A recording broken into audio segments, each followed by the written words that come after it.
Halo Polimedian, balik lagi nih di Advocation BEM Polimedia. Jadi bagi kalian yang belum tahu, Advocation adalah wadah untuk menampung pertanyaan yang akan dijawab narasumber kita kali ini.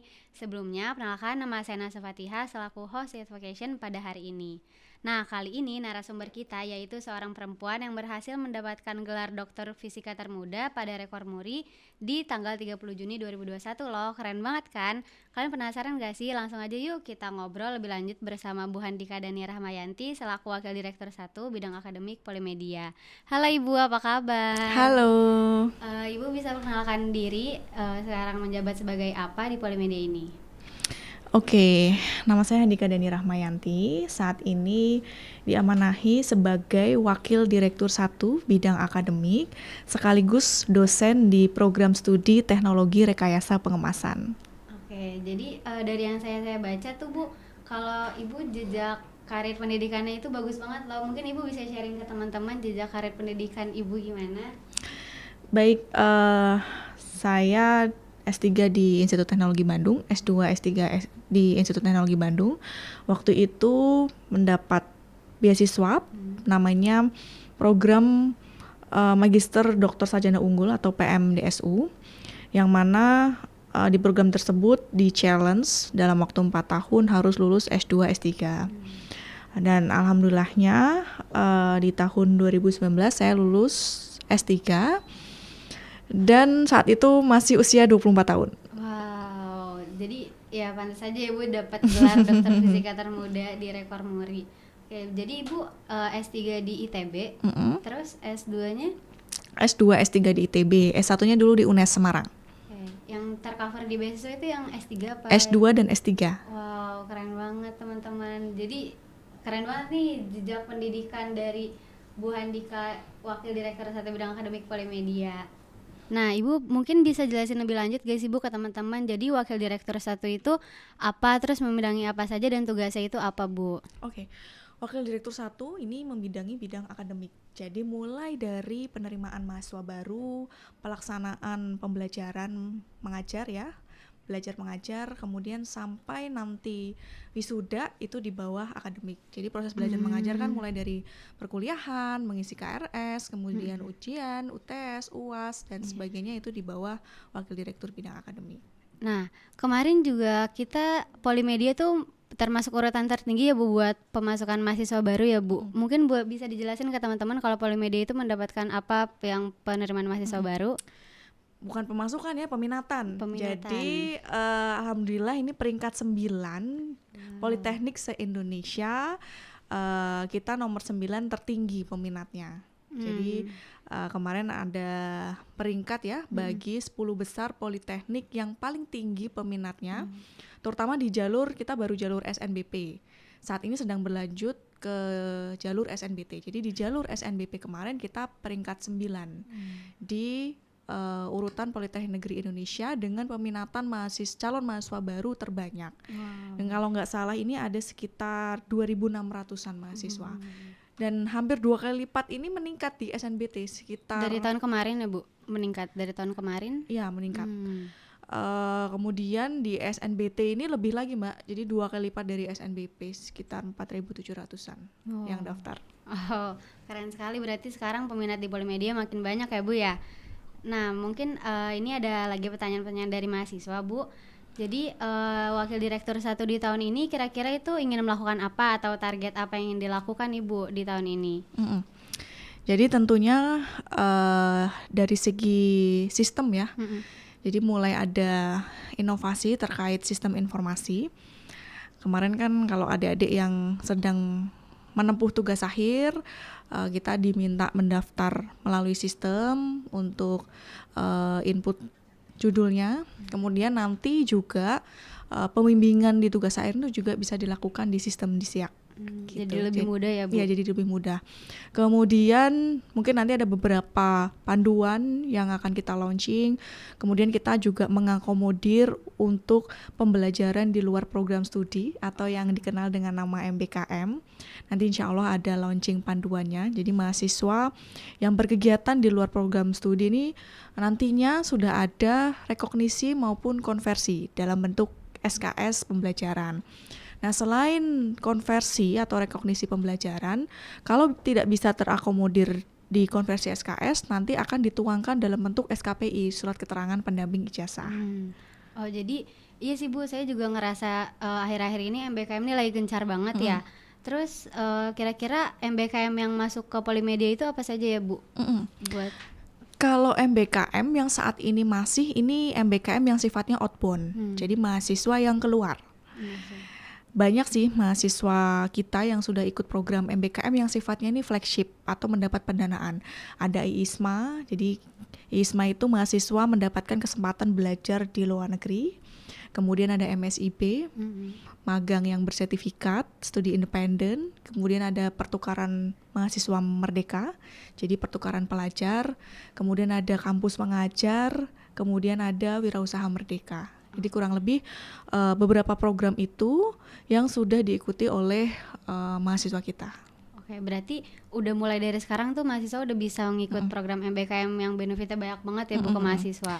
Kemarin sih yang baru pengumuman ISMA, nanti coming soon insya Allah hari Selasa kita akan sosialisasi terkait dengan MSIB batch 7. Nah, mungkin bisa jelasin lebih singkat tentang MSIB itu apa ya Bu? Terus benefit buat mahasiswa ngikut MSIB itu apa? Oke, MSIB ini mahasiswa magang di perusahaan. Nanti ada platformnya MBKM. Mahasiswa bisa milih mau di mana atau tempat magang perusahaan mana yang mau mereka magang. Dan selain itu mereka dapat uang saku nih. Jadi kan ini program dari kementerian. Nah, MBKM kalau sifatnya flagship, ini mahasiswa mendapat uang saku dan semua pembiayaan ini gratis. Itu udah MSIB itu masuk dari tahun kemarin ya Bu? Apa baru ini sudah batch 7. Oh, batch 7. Oh, seperti itu. Jadi gitu teman-teman, mungkin teman-teman bisa cari tahu lebih lanjut nih tentang program MBKM dan bisa ikut ya Bu ya. Terus next question, ini kira-kira di Polimedia ini kita ada nggak sih Bu kerjasama dengan pihak kampus lain atau bidang industri gitu? Sangat banyak ya Mbak ya, baik di dalam negeri maupun di luar negeri. Kalau yang terbaru di luar negeri, nanti kita ada dari Daya University Taiwan. Kebetulan besok mau kunjungan. Kemudian ada Shandong Vocational Technology dari Cina yang kemarin sudah MOU. Kemudian ada Korea National University Kuma. Kemudian ada Politeknik Singapura. Nah, itu beberapa kampus yang saat ini menjadi concern kami, yang nanti mungkin kami akan melakukan tindak lanjut kerjasama, salah satunya dengan melakukan student exchange. Oh, jadi dari mahasiswa Polimedia yang ke sana atau dari mahasiswa yang luar ke sini? Polimedia yang ke sana dan mahasiswa yang ke sini. Wow, itu kira-kira kapan ya Bu kerealisasian program itu? Coming soon. Tapi okay. Sudah mulai kita lihat ya program studi mana yang bisa mengikuti program itu, karena kan kita lihat juga kampus yang kita kerjasama itu program studinya yang cocok sama kampus kita itu yang kita mau lakukan student exchange itu yang mana gitu. Nah kemudian nanti juga ada IISMA yang sifatnya co-funding. Karena kan kalau kemarin full funding ya, nah ini dibuka lagi IISMA yang sifatnya co-funding. Dan program-program lainnya tentunya yang tadi mengakomodir MBKM. Jadi selain yang ada di luar negeri, student exchange, ada juga yang seperti program mahasiswa merdeka, pertukaran mahasiswa merdeka itu kan di kita bisa ke kampus dalam negeri. Kalau nggak salah ini di tahun ini ya mahasiswa itu ada yang ke Politeknik Negeri Batam dan Bali, sebagainya, Bali dan sebagainya itu sih.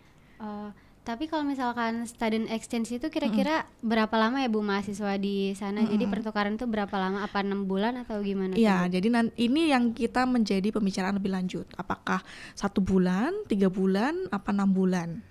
Jadi ini yang masih kita bicarakan ke pihak mitranya. Oh, seperti itu. Kalau di bidang industri sendiri nih Bu, Polimedia ada nggak sih Bu kerja sama bidang industri di luar gitu? Industri di dalam negeri sih kebetulan kebanyakannya. Jadi banyak juga kerjasama industri.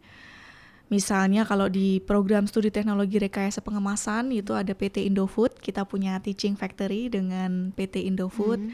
Kemudian banyak juga di beberapa program studi dan semua program studi yang di Politeknik Negeri Media Kreatif ini pasti mempunyai kerjasama dengan industri. Iya, oke. Jadi banyak ya Bu kerjasama Polimedia ini sama pihak kampus lain maupun di dalam atau di luar negeri maupun di bidang industri.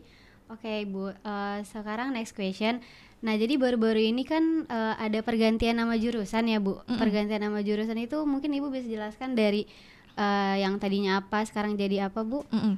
Baik, sekarang alhamdulillah sudah ada 4 jurusan yang terakomodir ya kemarin.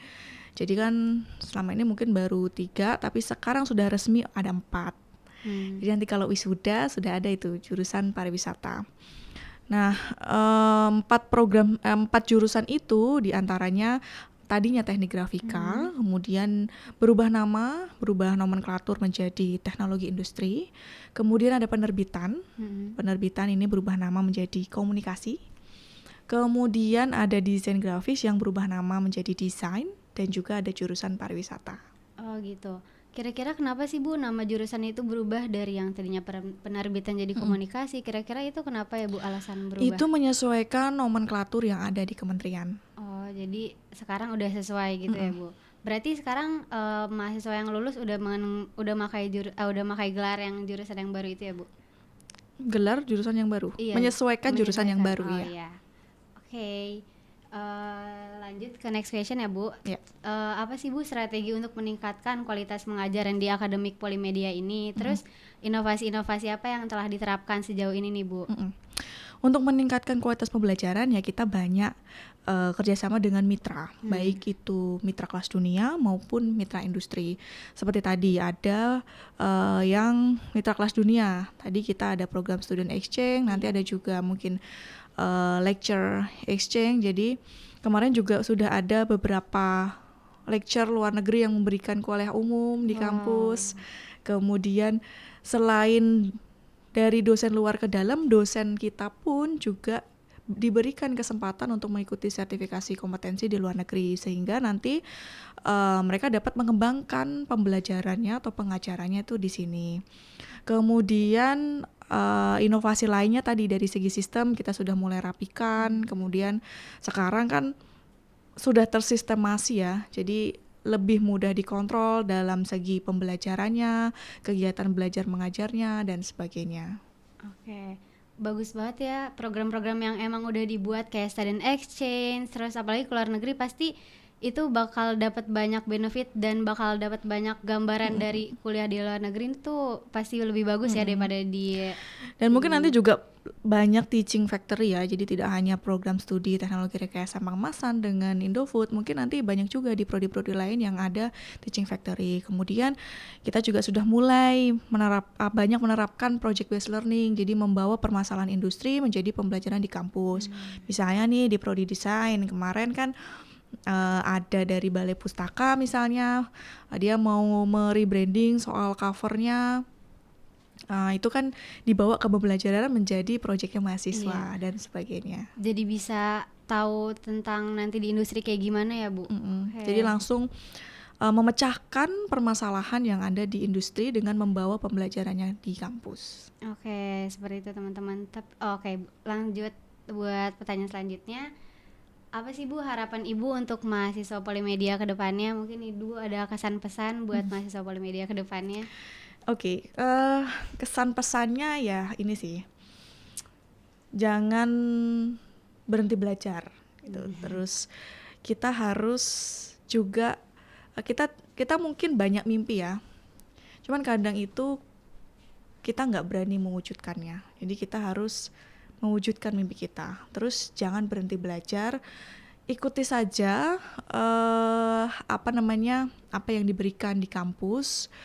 Kemudian karena kita itu masih statusnya mahasiswa, ya pelajari apa yang ingin kita pelajari. Karena nanti kalau misalnya kita sudah di industri, kita sudah nggak belajar lagi, tapi menerapkan apa yang sudah kita pelajari di kampus. Kemudian mungkin banyak juga mahasiswa yang mungkin bisa mencoba kegiatan pembelajaran di luar. Kita kan juga memberikan kesempatan-kesempatan di luar, jadi mungkin mahasiswa harus juga menambah pengalaman mereka selain berorganisasi, kemudian menambah kompetensi mereka, kemudian menambah relasi mereka dengan mengikuti pembelajaran di luar program studi dan sebagainya.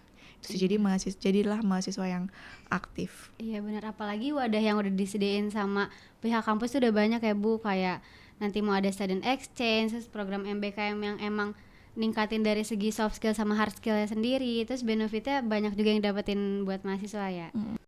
Oke, Ibu mungkin pertanyaan dari kita sudah cukup sekian. Terima kasih Ibu sudah mau hadir di Advocation kali ini. Semoga pertanyaan-pertanyaan dan jawaban yang Ibu berikan bisa bermanfaat bagi kalian yang nonton di rumah. Semoga Ibu sehat selalu dan salam hangat dari kita semua. Sampai bertemu lagi di Advocation selanjutnya. Dadah!